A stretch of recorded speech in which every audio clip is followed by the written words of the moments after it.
என் லைஃப்பில் நான் எவ்வளோ ஃபெயிலியர்ஸ் ஃபேஸ் பண்ணியிருக்கேன். அதை எப்படியாவது கடந்து போகலான்னு நினைக்கிறேன். ஆனால் என்னால் முடியல. எங்கே மீண்டும் அந்த தப்பை நான் பண்ணிடணும்னு எனக்குள்ளே ஒரு பயம் இருந்துக்கிட்டே இருக்குது. இதிலேருந்து நான் எப்படி மீள போகிறேன்னு எனக்கு தெரியல.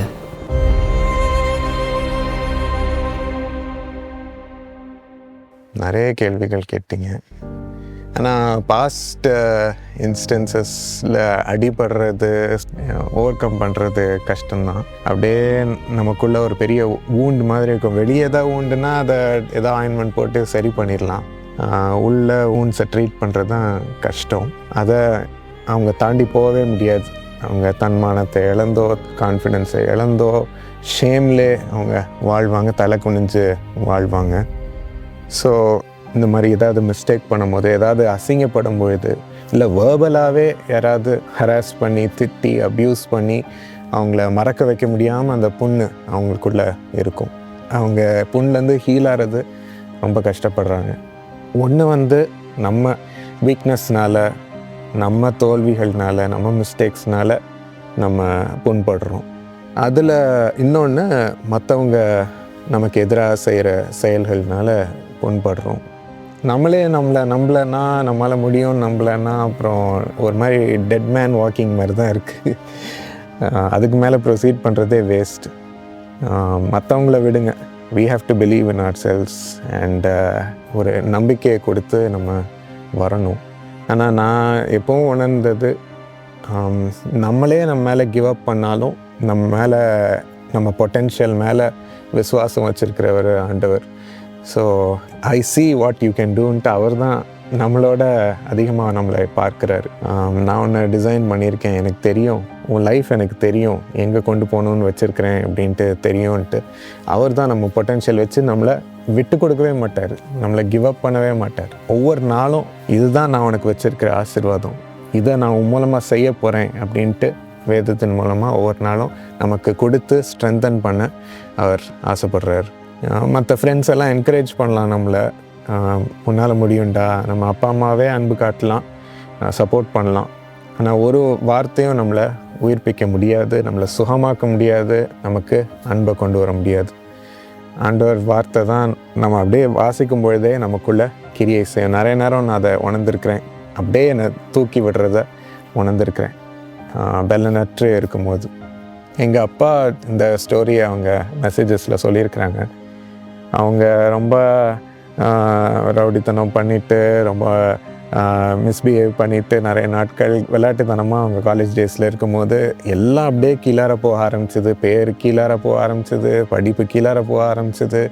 எல்லாம் நல்லா இருக்கும் அந்த நேரம். பட் ஒன்று ஒன்றா கீழே குறையும் பொழுது தான் ஒரு பயம் வரும். ஸோ அந்த டைமில் திடீர்னு ஒரு மீட்டிங்கில் என் தாத்தா, அப்பாவுடைய அப்பா பேசிகிட்டு இருந்தாங்க. அப்போது அப்பா உட்காந்து அந்த இடத்துல அவங்க எஸ்கேப் பண்ண முடியாமல் பாட்டிமா பக்கத்தில் உட்காந்துக்கிட்டே இருந்தாங்க. அப்போது தாத்தா திடீர்னு சொன்னார், you are thinking you are a nobody today, but God wants to make you a somebody in this world. Give your life to him அப்படின்னு சொல்லி அந்த வார்த்தை நேரடியாக எங்கள் அப்பா இருதயத்தை அடித்தது. அவ்வளோதான். அந்த ஜெப நேரத்தில் அவங்க கதறி அழுது, ஆண்டவரே என் வாழ்க்கையை தூக்கி விடும், உம்மால் தான் செய்ய முடியும்னு சொல்லி அன்னைக்கு ஒப்பு கொடுத்தது தான். பழைய வழிகளின் நினைவே போயிடுச்சு. அன்று முதல் கம்ப்ளீட்டாக டிஃப்ரெண்ட் பர்சனாக இருந்தாங்க.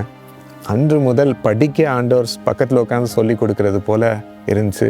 அப்படியே ஒவ்வொரு பேஜாக கற்றுக்கிட்டு அதே காலேஜில் கோல்டு மெடல் வாங்கும்படி ஆண்டவர் உயர்த்தினார். PhD வரைக்கும் அவங்கள உயர்த்தினார். அதுக்கப்புறம் உங்களுக்கு இன்றைய ஸ்டோரி தெரியும். சான்சலராக இருக்கிறார்கள்.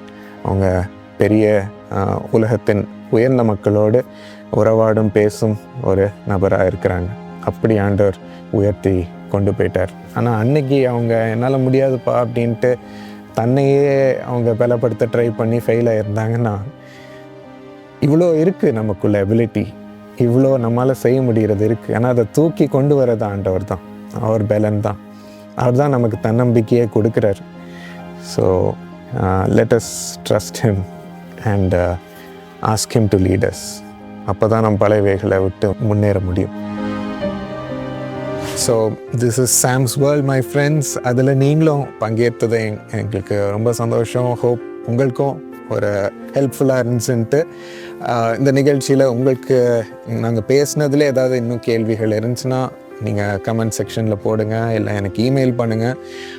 இதில் உங்களுடைய அடிஷ்னல் கமெண்ட்ஸ் ஆர் எக்ஸ்பீரியன்ஸஸ் இருந்துச்சுன்னா ஷேர் பண்ணுங்கள், மற்றவங்களுக்கு ஹெல்ப்ஃபுல்லாக இருக்கும். அண்ட் சப்ஸ்கிரைப் பண்ணி லைக் பண்ணி இதை ஷேர் பண்ணுங்கள், so that you can continue to receive videos like this. And மற்றவங்களுக்கும் அது ஹெல்ப் பண்ண நீங்கள் உதவி செய்வீங்க. நெக்ஸ்ட் டைம் உங்களை இதே போல் நிறைய ஷார்ட்ஸ் அண்ட் வீடியோஸ் உங்களுக்கு கொண்டு வரும். See you from Sam's World. Hey friends, உங்கள் வேலை, உங்கள் கரியரில் ஆசீர்வாதமே இல்லைன்னு நினைக்கிறீங்களா? சமாதானமே இல்லைன்னு நினைக்கிறீங்களா? இந்த நேரத்தில் இயேசு அழைக்கிறார் ஊழியத்தில் ஆண்டவர் கொடுத்த இந்த வேலை ஆசீர்வாத திட்டத்தில் நீங்கள் சேர்ந்து கொள்ளுங்க. ஊழியத்தோட ஒரு பங்காளராக இருந்து நீங்கள் எத்தனையோ பேருக்கு இந்த ஊழியங்களை அனுப்புங்க. அப்போது ஆண்டவர் உங்கள் வாழ்க்கையை, உங்கள் கரியரை பார்த்து அபரிவிதமாத ஆசீர்வாதத்தை உயர்த்துவதை நீங்கள் பார்ப்பீர்கள். இந்த திரையில் பார்க்குற நம்பருக்கோ வெப்சைட்டுக்கோ நீங்கள் கால் பண்ணி சேர்ந்து கொள்ளுங்கள். வேலை ஆசீர்வாத திட்டம்.